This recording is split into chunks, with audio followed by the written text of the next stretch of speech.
All right, people, what is good? What is good? What is good? I have not made it home yet, but I did tell y'all I was gonna put some content on this channel, and that is the case. I guess you could call this the VF Cast number 37. It will be a mini version of it.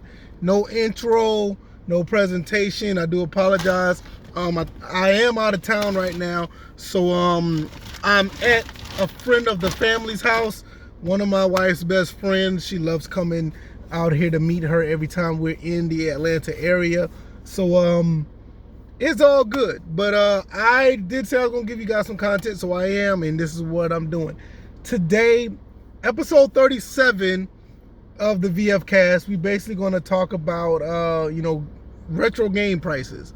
Well, video game prices in general. If you go to any of these mom and pop stores, or whatever the case may be, or if you go to any of these conventions, I'm gonna give you a reason why these prices are up in value.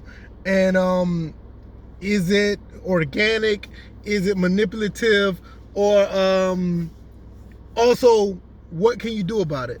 So let's get into this. First and foremost, there's a lot of prices that are going up, and it's ridiculously high. I've seen some GameCube games go up to over $100 now. I did a episode of this already about GameCube prices going up, and they're going to continue to go up. And what you need to understand is getting to a point now is where if you really want this stuff, you're going to have to put in the work to get it. So let's talk about it. Is it warranted, or is it manipulative? Is it organic, or is it manipulative? Let's get into that first. A part of it is organic. When you look at games like the Saturn, the GameCube, in some cases maybe the PlayStation 2, even if you go a little further back, the Super Nintendo, Sega Genesis, NES prices have not been going up as they used to be. The Super Nintendo is going up. They've been going up like crazy. I don't even want to get into TurboGrafx. That's almost as bad as the Saturn. Those are organic, in my opinion. I think when you look into the Saturn, TurboGrafx, some cases the Super Nintendo, those are organic. And I think that those are the ones, if you're going to want to get in them, as of all of them, if you want to get into it, you got to put in the work. I think that's an organic, I think it's organic because of the time that they were released, the value of the games, how good they are, and the rarity of some of these games. Like if you look at a Mega Man X2 or Mega Man X3, those are pretty much low print. Those were put out at a time when it was pretty much going into a later cycle of the console, and the N64 was on the way. So when you look at a Mega Man X2, Mega Man X3, and especially Mega Man X3, well, I don't see many of those out in general. Mega Man X2, so you don't see too many of those, and that game is skyrocketing in price, even though there's other means of getting it. You can get it on the PlayStation 2, the Mega Man X collection. You can get it on the PlayStation 4 now. But if you want that cart, the Super Nintendo cart, and in some cases, even if you want the Saturn version of Mega Man X3, it's going to cost you some money. So I think for the most part, it's organic in the sense of actually owning that cart. It's a form of rarity, and that when things become rare, they usually organically go up. And I'm gonna get into the manipulative side of that in a little bit.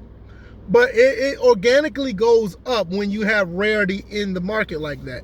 Now, I'm not no expert in none of this or anything case, but I just know based on what I've seen.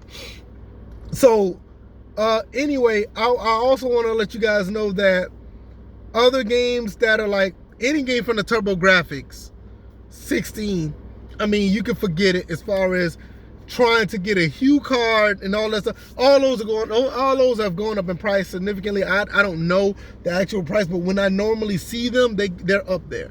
And when you get into the other form like the Saturn, you're paying once again for that. You're paying for the long box for the most part. So you're either going to be paying for that long box to be in good condition, or if you get the disc only, that disc going to have to be in good condition. And even though the Japan version of a lot of these games, you can get the Japanese version of a lot of Saturn games for cheaper, those are starting to go up as well, because the word has been out for the past few years that the Saturn games are sought after all of a sudden. There's a lot of games on the Saturn that don't really make it outside of the console, and if they do, they're not as good as the Saturn version. Case in point, if you look at any of those Street Fighter games, or Darkstalkers, I'm trying to think any other what are like real prominent, like any of those 2D Saturn games, if they happen to come out on other consoles, they will be good, but they won't be as good as the original version. For some reason, anybody who put games on the Saturn did very well at putting those games on those consoles to be very unique. Case in point, like Radiant Silvergun, yes, you can. I don't know if it's still available. I know you can still get that on Game Pass for the Xbox, but it's nowhere near, in my opinion, it's nowhere as near as good as the Saturn. I think the Saturn does that game very well with just the way it was put together. I think, the emulation or the redoing of those games on the 360 is just not as good. To me, it doesn't bode well. If you look at any other Street Fighter games, I mean, you look at the Street Fighter games that are on the Saturn, they're just done very well. Street Fighter 03 is an example of that. Street Fighter 03, to me, in my opinion, still has not been replicated as well on the Saturn. Even though it's been out on the Anthology, you can get it on the PlayStation 1 store, which, that game is just inferior to the Saturn version in general. And in other places where you can get it, like I think the Anniversary Collection as well on the PlayStation 4, it's just not as well put together as the Saturn version. I mean, I think the Saturn version has just been done very, very well. So there's a lot of other games that are on the Saturn, a lot of spaceship shooters, Mega Man 8, a lot of those games are like a Saturn Bomberman, Super Puzzle Fighter is about to come out on the PlayStation 4 with the new Capcom collection, but that game is sought after. There are a lot of games that are out there, like I said, spaceship shooters that are really sought after for the Saturn, and they're up in price. I mean, I can't even begin to tell you about how much Hyper Duel, again, a Battle Garega, even Battle Garega is out on the PlayStation 4 now. It still garners a very high price. So there's a lot of games on the side. Now we can jump into other consoles like the Dreamcast. That's another console that's starting to go up in price. That's very organic. That's not manipulative at all. So I'm gonna stop at the Dreamcast. That's a whole nother console. I can go down that road. I don't want to go all the way down that one. But the Dreamcast it could be a whole nother episode in itself because I'm kind of biased. That's my favorite console for one, and two, there are some amazing games on the Dreamcast that you probably know about. But those games are very unique to that console, and it's a reason why that's where it is. All right, now let's talk about I talked about the organic side of things. I want to talk about the manipulative side of stuff. Now, this is where I get into the GameCube, because I know like the one big thing is about the GameCube, and let's see, we're also talking about let's say some PlayStation 3 games now. We also could talk about some other consoles that are out right now, maybe PlayStation 2 as well. Original Xbox, not so much. I don't think that is very manipulative there, because the original Xbox just don't have any value right now. But I do advise you, if you decide to start collecting, I think that's the way to go. I'll probably do another episode about that, because I've done collecting in the original Xbox space, and it's been, the value of those games are very, very low, and you could get a really good collection out of that. Let's talk about the GameCube. GameCube is a proprietary style of console, and with that being said, the small disc and everything is basically looking at us with that is basically, there's my wife. See my wife? Say hey, baby. My wife is back there. The GameCube is a proprietary disc. It's very small. So if you find any of those in very good condition, the price is going to go up. No matter where you're looking at or what are you looking at as far as that type of console. Those type of games. Some of the games that are very, very good on there, those games are also sought after, because some of those games are very good. Some of them are only on the GameCube, and some of those GameCube games are actually different than the PS2 and the Xbox, original Xbox counterparts. Some of those games you'll find with Mario in them, or whatever case may be. And some of those actual, Mario games are actually really good. Mario Strikers, Mario Golf, Mario Kart Double Dash, which a lot of people don't like to talk about that game much, but that game is really good. You also are looking at like the Metroid games. Those games in those form, in the GameCube form, are like really, really, not necessarily sought after, but they're really, really good. And people are going after those games because it's a Nintendo brand. Now, I will say it's manipulative because, my opinion, I'll say it's manipulative because of the name Nintendo. Because people know that it's a Nintendo product. People know that it's one of the last consoles that really felt like a traditional Nintendo console. So they will try their best to raise the price of some of those games. Like I talked about the Simpsons game. Now, the Simpsons game is a sought after game already. That's probably one of the games that are actually organically going up in price. But there's a little bit of manipulative side of that as well, where some sellers will actually try to go up and try to get, money out of that.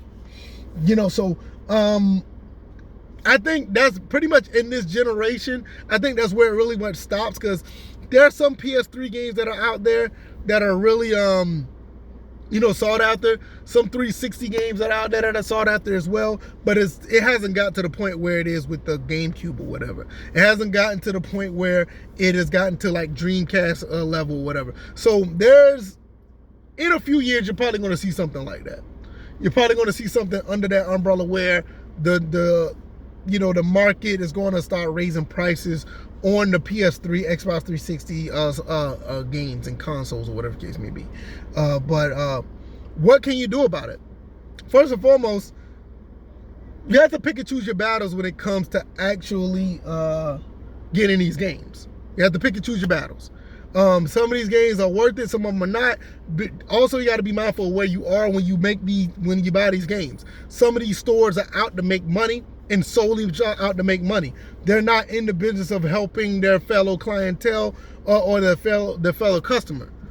Some of them are not. You go to some of these conventions, they're definitely not into the. Some of these conventions are out here just to get money because they know they have a bunch of fanatics that love video games, and they feel like they have to go out their way to buy said games. That's why a lot of these conventions, their prices are going extremely high. And I'm not going to say not for any reason, but they're extremely high because they know that they can try to get people. Hold on a second. What's up, baby? I'm just trying to put this in the car. Put it in the car. Oh, just unlock the car. No, you ain't got to fuss at me. You don't have to fuss. I mean, it's cool. Why fussing at me? Anyway. The thing about it is you're basically looking at these guys at these conventions that are literally just out here trying to, get you out of your money. They're just trying to get you out of your money. That's basically what it is.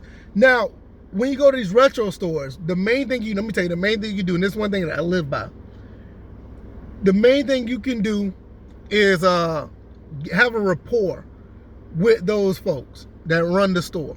That's one of the best things you can do. Get a rapport, have a good relationship with them, find a way to have good conversations with them to know to let them know what type of games you will want, what type of games that you're looking for. Because once you do that, they'll try to look out for you, especially if you bringing in clientele for them, not only with your money, but other people. Word of mouth goes a long way. And the main thing about that is, if you sit here and let them know what you're looking for, you're more than likely to get, you're more likely to get a good feedback from that store to where they'll look out for you. This is what I've done. Any of these stores I go to, I'll just have a good conversation with them, let them know where I'm coming from, let them know what type of games I like and what games I'm looking for. So now they'll probably be on the lookout for that game, or they'll let you know where to find that game at other stores. And that's one of the things that you will be able to accomplish, even if some of these games are fairly expensive. That's how I got a lot of my expensive games that I have. Like for instance, like one of those Contra games that are on the PS1, not Legacy of War, but the other one. That, you know, I got that game for a pretty good price because I told other stores that I was looking for that game and they pointed me in the right direction. Let's say, for instance, a lot of my Saturn games, not only if I couldn't find it on the store that they were at, they pointed me to a place on eBay that had some really cheap games. So these type of ways that you can find these games are like really, really cool. You know, it is a really good way. A lot of these places, a lot of these stores don't necessarily have those, really big, astronomical, outrageous prices. But if you do find a few of them, let people know. Let people know where you can find these places, so people won't go to them. They'll be forced to drop their prices, because if they're not getting any clientele, they're gonna have to drop their prices to get customers. Because I've been in places where I've seen, like, let's say a copy of Symphony of the Night for PlayStation 1, I've seen that almost $200, which is probably up there now. But you mind you, this was a couple of years ago where you could probably find a game for like $75, $65. This store had it for almost $200, and word got around that not only that game, but you have other games like, let's say, for instance, Marvel Superheroes versus Street Fighter for the PlayStation 1. That game is terrible on the PlayStation 1. I would not recommend that. Get the game for the Saturn. Do not get that game on PlayStation 1. That game was like $75. And I know you're probably playing for it because of the condition it's in. But when the game doesn't function like it's supposed to because of is on the PlayStation 1, you wouldn't want to do yourself that way. So, there are other places that they may have Resident Evil 3 for the GameCube for like, over $150. Word of mouth gets around, then after a while, they're going to have to either, find another way to sell it or lower the price. Because some of these Resident Evil games aren't really worth that anymore. You're paying for the fact that it's in, a good condition and is on the GameCube. They've done that with the Dreamcast version of Resident Evil 2 and 3. Now, I'm not saying but that particular store, but I've seen it in other places. So what can you do? Basically, just be vigilant.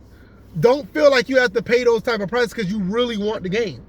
There's other ways of getting it. And also, another route that I really don't want to get into, emulation.